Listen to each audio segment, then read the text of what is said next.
Heard a scream.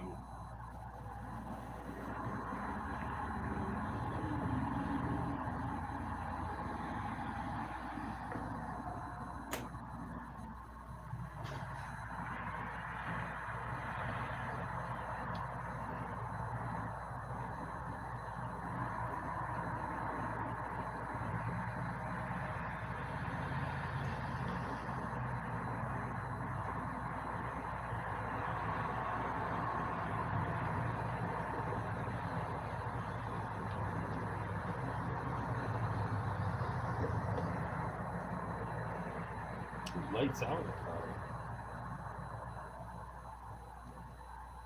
No lights because someone modified the freaking lights on the vehicle I'm driving so the lights would be out. The cult are us. Cults without control. I need to diet and be thin so I become a boxer and martial artist for a cult, and then I can become Eminem, a rapper, and sing songs for a cult in Louisiana. So they can profit by my singing and rapping. They can take all the money and I will make nothing, as they're probably doing already on social media.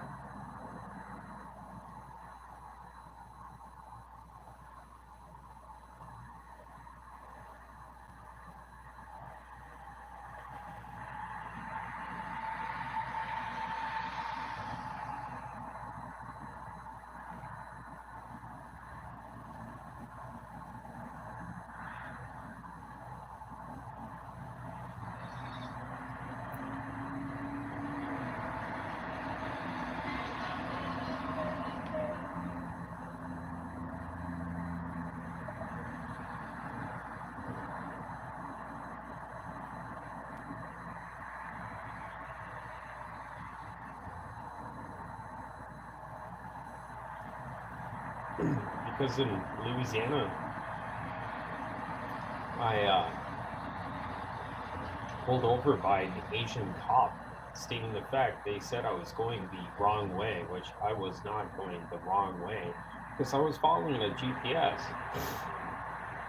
So the GPS or phone was steering me the wrong way, apparently, down a road.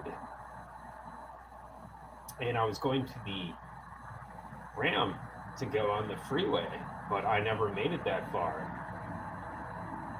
Then the cop goes away, and I sit there for like 10 minutes. And he never comes back, so I drive off. Then I get a car playing chicken with me, doing a head-on thing. I don't know if it's a cop. I don't know who it is. They're not flashing sirens. He's trying to do chicken. Like, he wants to, like, see if we run each other head on. So I finally stop, get out. I can't see the guy because, well, his brights are on. I'm blinded by him. He comes up. And I'm talking crap to him because I'm like, why would you want to run into my car head on?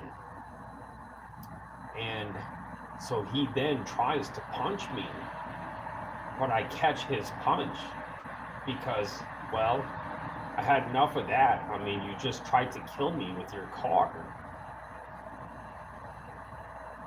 Then he's like, oh, well, now, since 3 other squad cars show up, oh, I'm a cop. Then he punches me again, of course, you know, after 3 squad cars appear out of nowhere. With 4 cop cars, but the one cop car that supposedly was a cop car, I still didn't see it. They had no cameras on them. There was no body cams on any of them. Crazy. Without giving me a breathalyzer test, without reading Miranda rights, excuse me, they just throw me in the back of the squad car.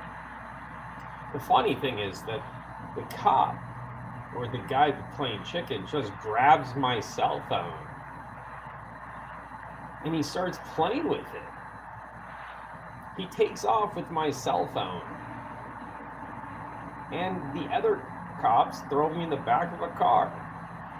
Then they just bring me to frickin', they impound my car and away I go to the jail.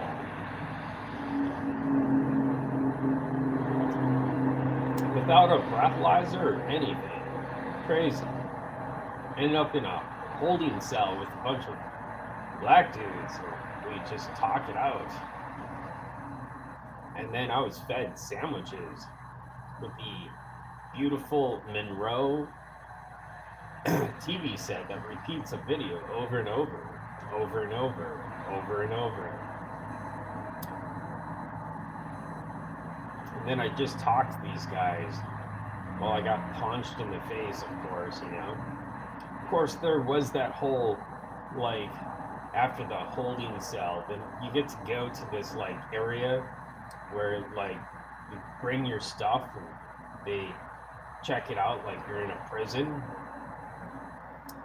And then you get to get a jumpsuit, too, after you talk to a judge. And, you got the money to bail yourself out, but that wasn't good enough.